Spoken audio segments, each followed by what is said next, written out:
Ein süß-saures Chutney aus goldgelben Mirabellen, verfeinert mit Gewürzen aus Indien. Genau das erwartet euch heute. Wir tauchen ein in die Küche der britischen Kolonialzeit und kochen ein echtes Fusion-Rezept, Mirabellen-Chutney, wie es Offiziere und Hausdamen des Empires im 19. Jahrhundert kannten. Bleibt bis zum Ende dabei, denn es gibt Tipps zur Haltbarkeit, Varianten und historischen Anekdoten rund um das Chutney. Das Wort Chutney stammt aus dem indischen Chutney und man möge es mir verzeihen, ich habe es hundertprozentig falsch ausgesprochen und bedeutet wörtlich zum Lecken. Chutneys waren ursprünglich frische Würzsoßen in Indien, oft aus Kräutern, Limette und Tamarinde-Chili. Wer weiß, was Tamarinde ist, ich weiß es nicht, aber es scheint wohl da drin gewesen zu sein. Die Briten im 18. und 19. Jahrhundert tief in Indien verwurzelt waren fasziniert, doch statt frischer, verderblicher Zutaten wollten sie eine haltbare Version, gekocht, eingekocht mit Zucker und Essig konserviert.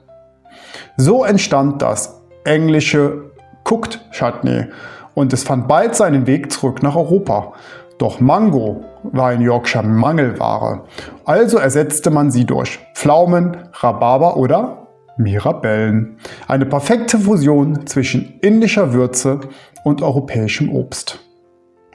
Die Mirabelle, unterschätzt und köstlich. Die Mirabelle, eine kleine goldene Pflaumenart, ist vor allem in Frankreich und Süddeutschland sehr beliebt. Im 19. Jahrhundert war sie auch in englischen Gärten weit verbreitet. Ihre Fruchtsüße kombiniert mit feiner Säure macht sie zum idealen Begleiter für unser Chutney. Und durch den hohen Pektinanteil geliert sie leicht. Perfekt für einen langen Vorrat. So, nachdem ihr jetzt ein kleines bisschen historischen Hintergrund bekommen habt von mir, gehen wir in die Küche und kochen mal das Chutney. Und vom Ablauf her werden wir uns danach dann wiedersehen und gehen in eine Verkostung. Und wie ihr wisst, ihr kriegt von mir immer ehrlichen Content. Und wenn euch so ein Video gefällt und ihr es gerne schaut, dann gebt doch einen Daumen hoch, schreibt was in die Kommentare und vor allem abonniert den Channel, denn ihr wisst ja, YouTube braucht dieses Signal, um anderen Freunden der historischen Küche meine Videos vorzustellen. Also, legen wir los. Kommen wir zu den Zutaten des Mirabellen-Chutneys. Das Wichtigste sind natürlich die Mirabellen, die habe ich heute Morgen frisch gepflückt und ich habe mich dazu entschieden, weil das nicht ganz 1 Kilo ist und das Rezept ja auf 1 Kilo hochgerechnet wurde. Wenn ich die gleich fertig gemacht habe, da werden wir heute die erste Runde tatsächlich mit der Hälfte kochen. Das heißt, wir nehmen ungefähr 1 Pfund entsteinte Mirabellen und dann die restlichen Zutaten, natürlich auch die Hälfte, die lege ich jetzt so aus. Da wisst ihr da Bescheid. Ich verlinke euch aber unten in dem Video das Rezept hochgerechnet auf 1 Kilo Mirabellen. Also, Mirabellen benötigen wir. Dann brauchen wir Zwiebel, in dem Fall, weil ich die Hälfte des Rezeptes nehme, eine mittelgroße. Und dann brauchen wir 2 Knoblauchzehen, dementsprechend ein Stück Ingwer. Und im weiteren Verlauf, ich gehe jetzt einfach auf die Mengenangaben für die Hälfte an, das ist wahrscheinlich am einfachsten. 75 Gramm braunen Zucker und dann einiges an Gewürzen. Da hätten wir einen halben Teelöffel Senfkörner, einen halben Teelöffel Koriandersamen, einen halben Teelöffel bzw. ein Viertel Teelöffel Zimt, ein Viertel Teelöffel oder vielleicht noch ein bisschen weniger dann Nelken und ein Viertel Teelöffel Salz. Und zum Schluss, weil noch ein bisschen die saure Note fehlt, Apfelessig. Und zwar 125 Milliliter. Mal sehen, wie das nachher mundet. Ich bin mal gespannt. Ich habe einige Rezepte gefunden, da muss noch Honig rein. Ich werde das so machen, wenn das gut eingekocht ist, werde ich das mal verproben und mal testen, wie es schmeckt. Und wenn noch Honig rein muss, dann kommt noch Honig rein. So, dann bereiten wir die Zutaten jetzt mal vor. Ja, die meiste Arbeit macht sicherlich jetzt gleich das Entsteinen der Mirabellen. Das erspare ich euch, das tue ich euch nicht an. Ich habe jetzt keinen Entsteiner da, also wir schneiden die einfach auf. Die sind jetzt schon gewaschen, holen den Kern raus und sammeln die. Und wenn die fertig sind, dann machen wir in dem Video weiter. Nur damit ihr da Bescheid wisst. Es kommt ein kleiner Schnitt. So, ich habe jetzt die Mirabellen klein geschnitten oder entkernt, besser gesagt. Und jetzt müssen wir uns noch um die Zwiebeln und den Knoblauch kümmern. Den Knoblauch, den werden wir ganz einfach pressen, das ist gar kein Problem. Und die Zwiebel hacken wir in kleine Stücke. Vielleicht mal kurz zum Entsteinen. Ich muss ehrlich sagen, das geht ja unter moderne Strafarbeit. Ne? Also wenn du die ganzen Kerne rausholen musst, ohne einen Entkerner, ist das schon ein Riesenspaß.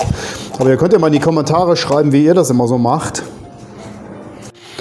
Würde mich mal interessieren, ob ihr das auch alles händisch macht oder ob ihr da einen Kern dafür habt oder ob es noch bessere Möglichkeiten gibt. Und dann ist ja auch ganz spannend, kennt ihr das, wenn ihr mal so 100 von diesen Mirabellen entkernt habt, dass dann immer wieder der Kern in die Gutschale fällt und nicht in die andere Richtung. Also da fängst du ja irgendwann an dir selber an zu zweifeln. Aber ich glaube, das liegt einfach in der Natur der Sache, dass das nicht immer gut geht. So, dann pressen wir den Knoblauch jetzt noch klein. Ich glaube, dann nehme ich schon. Also falls ihr euch wundert, das war mein Sohnemann, der ist jetzt von der Kita zurück und der hat gerade Kaffee gemacht. Und in dem Alter ist der Hunger da immer besonders groß. Aber das sollte uns nicht stören. So, der Knoblauch ist jetzt klein gepresst und dann können wir jetzt auch schon zum Kochen gehen. Und zwar ist der erste Schritt, dass wir die Zwiebel im Topf jetzt ein bisschen anschwenken. Da muss ich mal kurz für umbauen. Währenddessen können wir den Ingwer machen. Ob ihr es glaubt oder nicht, ich habe gerade tatsächlich die Ingwerknolle hier auf dem Tisch verloren. Fragt mich bitte nicht, wo die hingekommen ist und wie das passieren kann. Eigentlich witzige Geschichte, aber sie wird schon irgendwann wieder auftauchen. So, den Ingwer können wir auch klein schneiden. So, den machen wir einfach in ganz kleine Stücke. Das muss eigentlich reichen. Muss ich ja nur ein bisschen verteilen und fein verkochen. Bloß nicht zu fein machen. Müssen es ja nicht übertreiben. So, und danach fehlt dann nur noch das Gewürz klein zu mahlen. Ich habe das schon in dem Mörser alles zusammen gemacht. Da ist natürlich schon einiges klein gekauft, also gemörsert oder als Pulver. Aber hier die Nelken eben noch nicht. Und ich habe mir gedacht, wenn ich hier noch ein bisschen was mit dazu mache, dann ist das ein bisschen besser, den ganzen Kram klein zu kriegen. Aber wie ihr seht, das gestaltet sich eigentlich ein bisschen schwierig, alles wirklich schön fein zu machen, gerade die Nelken. Aber wir geben unser Bestes. Oh, das riecht gut. So, das reicht, glaube ich, auch schon. Dann haben wir es. Dann schauen wir jetzt, dass wir das Chutney zusammengekocht bekommen. Ne? Da der wichtigste Teil jetzt abgeschlossen ist, werden wir jetzt das Chutney kochen. Die Zwiebel habe ich schon in den Topf geschmissen. Das habt ihr eben gesehen. Und dann machen wir da noch ein bisschen Butterschmalz zu, weil die müssen jetzt glasig gedünstet werden. Das dauert jetzt ein paar Minütchen.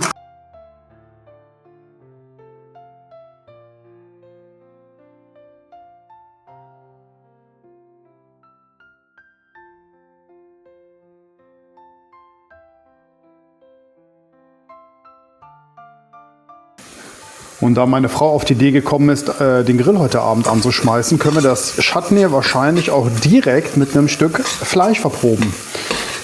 Der Tipp ist natürlich, lasst das nochmal 2-3 Wochen durchziehen. Denn in der Realität zieht das im Glas nochmal ordentlich nach und da intensiviert sich auch der Geschmack. Also das wird mit der Zeit einfach besser. Ich denke, das reicht. Dann können wir jetzt auch die Mirabellen dazu machen.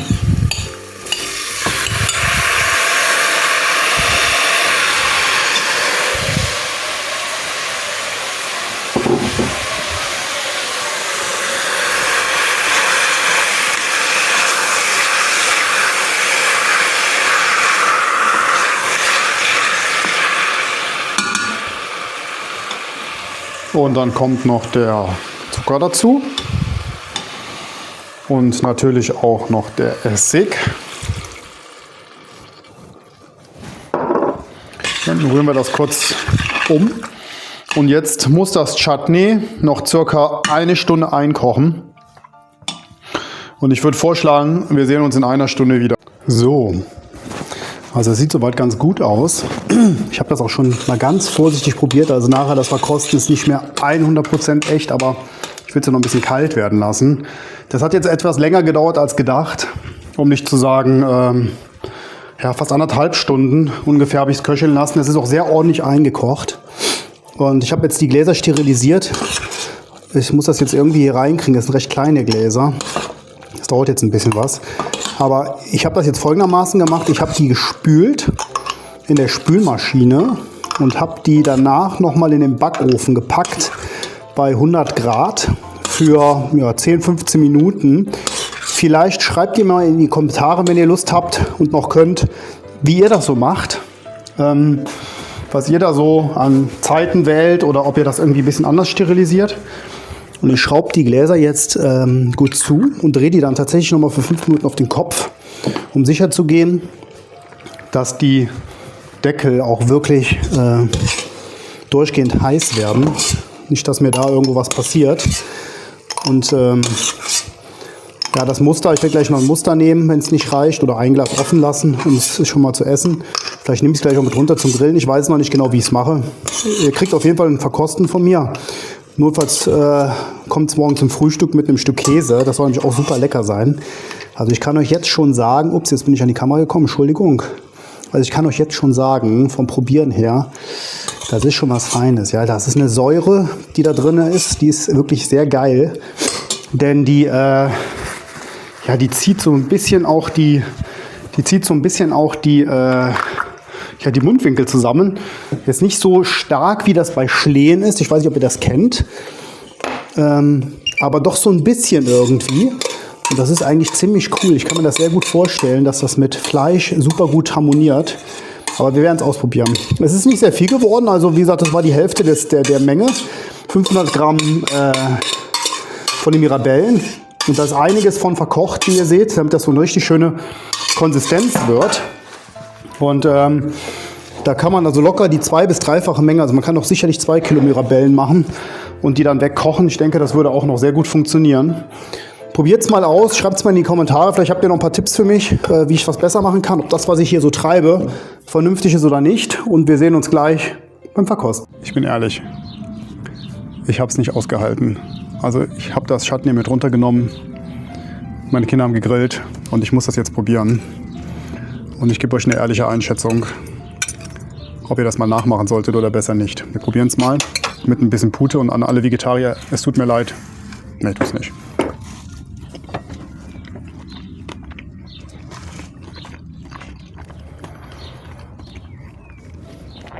Wie ich eben sagte, die Säure da drin ist super geil. Also ich könnte mir vorstellen, dass jetzt Pute, das ist schon sehr lecker, aber mit einem roten Fleisch, Hirsch, Rind, glaube ich, mega gut. Also ich werde morgen nochmal zum Baum gehen, versprochen. Und dann hole ich nochmal 2 Kilo. Und dann werde ich mich tatsächlich nochmal hinsetzen und die Mirabellen klein machen. Vielleicht hole ich mir noch einen Steiner morgen irgendwo beim Aldi oder so. Mal gucken, weil das ist schon ein bisschen viel Arbeit. Aber, lecker. Probiert's mal aus. Wie gesagt, lasst es noch 2, 3 Wochen ziehen. Da kommt noch mal eine ganze Menge nach, denke ich. Und dann in 2, 3 Wochen wird das Bombe. Alles klar. Ich bedanke mich. Bleibt dran. Bis nächste Woche Freitag. Ciao. So Leute, der Kanal ist ja ehrlich und authentisch. Und das Chutney hat jetzt einmal hier die Runde gemacht. Und ich habe das Feedback eingesammelt. Mir gefällt die Säure ganz gut. Aber die Familie hat, dem Sohnemann auch, aber die Familie hat mitgevotet. Und der Rest der Familie meint, nächstes Mal ein bisschen Honig dran machen. Also die Empfehlung, die ich jetzt aussprechen muss, ist, wer es gerne etwas säuerlicher mag, mit nicht so viel Süße, lässt es so. Jeder, der irgendwo ein bisschen süßer mag, macht nochmal, ich weiß nicht, ich würde sagen bei dem 1 Kilo 100 Gramm Honig oder so mit dran. Das war es jetzt auch schon. Wirklich, alles klar. Bis nächste Woche. Ciao.